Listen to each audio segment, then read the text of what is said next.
अपने परिवारों में देखो ध्यान से, सबसे ज्यादा मजे अपने घर में कौन कर रहा है? बच्चे के अपन। बच्चे क्यों कर रहे मजे, तुम क्यों नहीं कर है? अभी मेरा बेटा आया है ना, बेटे पे है ना, तो हम आ गए यहाँ, तो हमने कहा बेटा चलो तुम जाओ, तुम्हें प्रोत्साहन करना, हमें क्या लेना।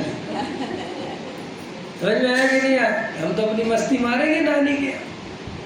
अब मैंने कहा मुझे भी मारनी मस्ती, बोले आप नहीं मान सकते। क्यों? कि तुम्हारे ऊपर तो करना है।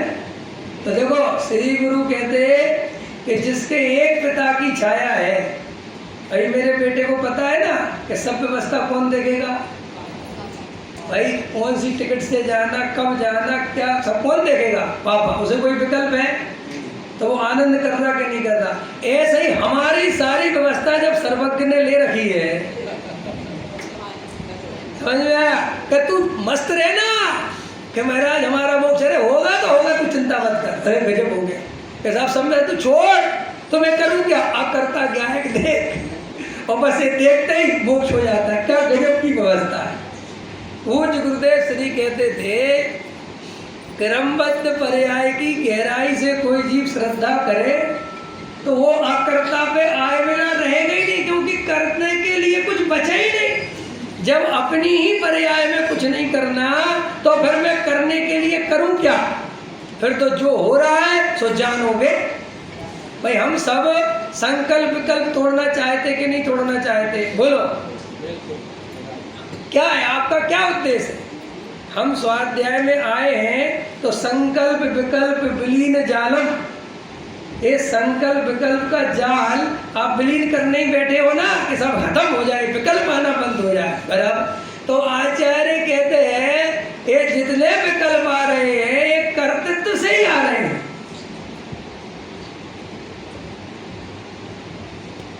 गजब हो गया साहब। देखो और गहरी बात सुनो, हमने अभी तक श्रद्धा का कर्तृत्व तो सुना है, काय का कर्तृत्व, लेकिन चारित्र का भी कर्तृत्व होता है। एक गजब हो गया। देखो चारित्र का कर्तृत्व कैसे होता है? सम्यक दृष्टि है, चौथे गुण स्थान वाला है, तो उसकी श्रद्धा तो सम्यक है। वो ये नहीं मानता कि एक द्रव दूसरे द्रव का करता धरता है, नहीं मानता ना।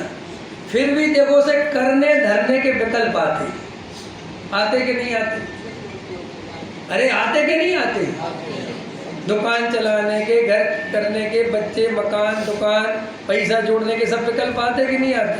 और मान्यता क्या है कि मैं एक रंच मात्र भी एक पुद्गल परमाणु का करता नहीं। तो देखो उसे श्रद्धा संबंधी दुख तो खत्म हो गया,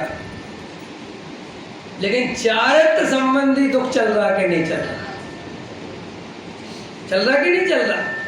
तो आचार्य कहते ये चारित्र संबंधी दुख भी स्वरूप में रमे तो ये भी मिटे। समझ में आया? श्रद्धा पे इतना जोर क्यों देते अपन पता है?